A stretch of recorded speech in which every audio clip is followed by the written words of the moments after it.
When individuals post online with a certain passion for social justice, they often get branded as hypocrites or bigots. It is said that because maybe they demonize demographics, that they are somehow perpetuating prejudice. So today let's talk about why one might choose that path. Let's also evolve our understanding of prejudice and the language that surrounds it. If you are one of these social justice warriors, I would say that you are under no obligation to show mercy to demographics that have historically vilified, persecuted, and murdered individuals outside of their group. I would say there are certain boundaries that should not be crossed, but I would say all of those would be the ones that intersect with other people's identities that do no harm. Individuals with privilege need to understand that prejudice is getting more and more subtle because of the survivor bias. Areas in which the majority has yet to detect prejudice are generally the ones that stay in legislation and elsewhere the longest. So one should understand that that takes a psychological toll on that demographic, and because of that, they may be understandably frustrated. Understand that a harsh word or two, or down with your demographic, perhaps is the least of the actual problem. The way I see it, individuals that are describing this as prejudice are similar to a mountain climber that hikes to the base of a mountain and goes back home to tell everyone about his wonderful experience at the summit, even though he never made it to the top. I do understand being one of those individuals, though, because I used to do exactly the same thing. I used to buy into a lot of the same narratives. The same people that I have a problem with are the same individuals that I've given speeches for, and I have often called into radio talk shows and complained over the air. I used to do all I could to get individuals elected that were conservative and parrot Republican talking points. During that point in my life, I was being a hypocrite.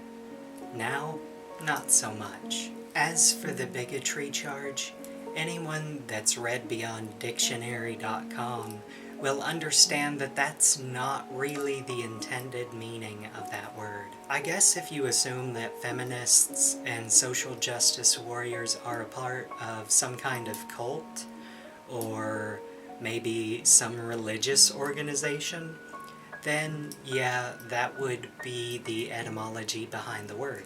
Generally though, bigots would deny other people's right to exist without harm, prejudice, or whatever synonym you like. I would also say that this discussion can be generalized and distilled into two distinct categories.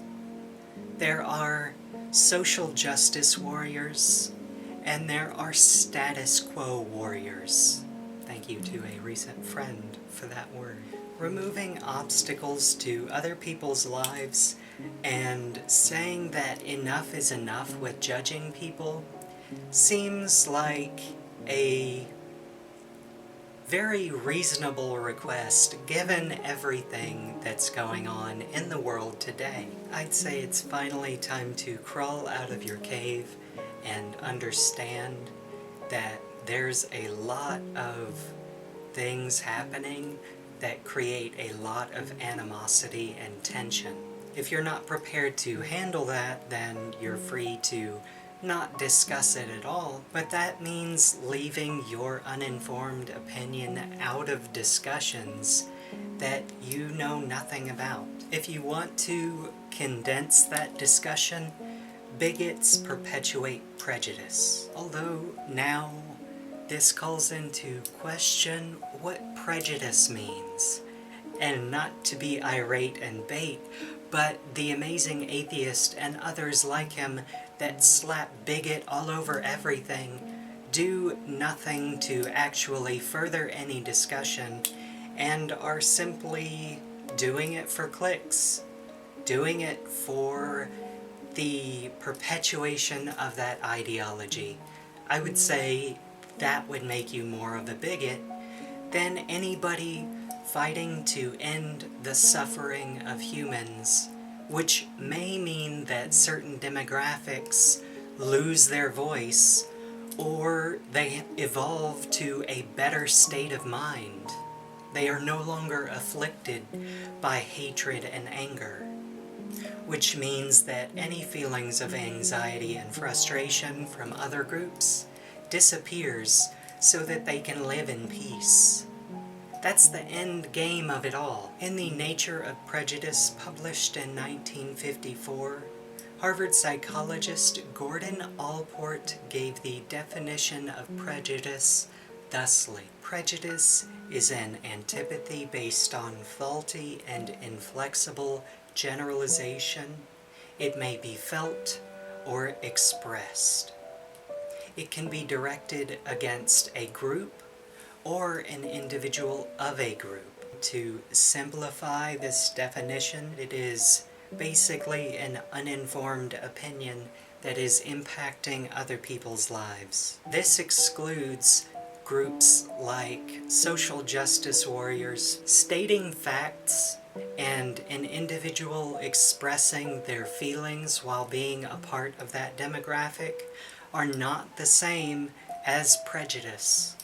People with more privilege are more likely to be an audience member than a person on the stage of life. I would say that bystander status is best highlighted by cultural appropriation, but I don't believe that I am the individual to give a talk on that. I think it should be abundantly clear why it logically makes sense to just listen to what's going on and perhaps move towards the summit of that mountain of knowledge. I go after the demographics I do because I was once a part of them, and it's very difficult to see people where I used to be because I know all of the ideas I had and all of the feelings I had. It's a little bit like knowing exactly how they think. It's very frustrating to see other people that are that judgy,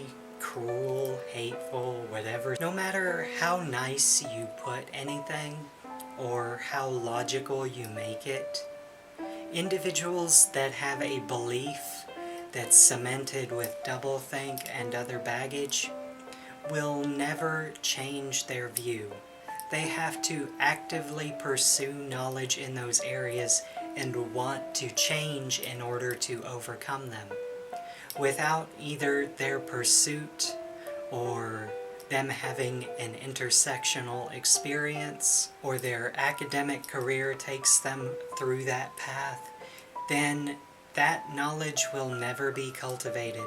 It will never grow, and we will continue to have actual prejudice in our society. Prejudice doesn't exist because people talk about it. Prejudice exists because people in power make it so. It also exists because law is actually a wall that's being built, and every new brick adds another layer.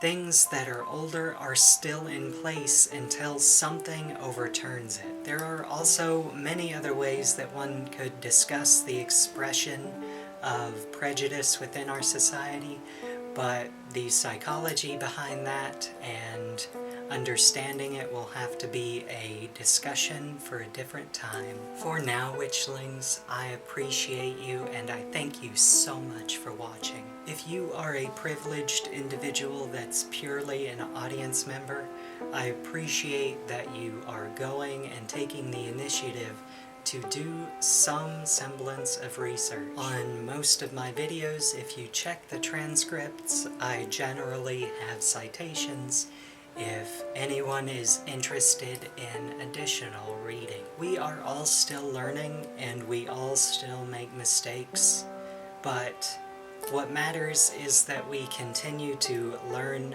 from that and minimize our impact as much as possible. Stay safe though, and know that you are incredible.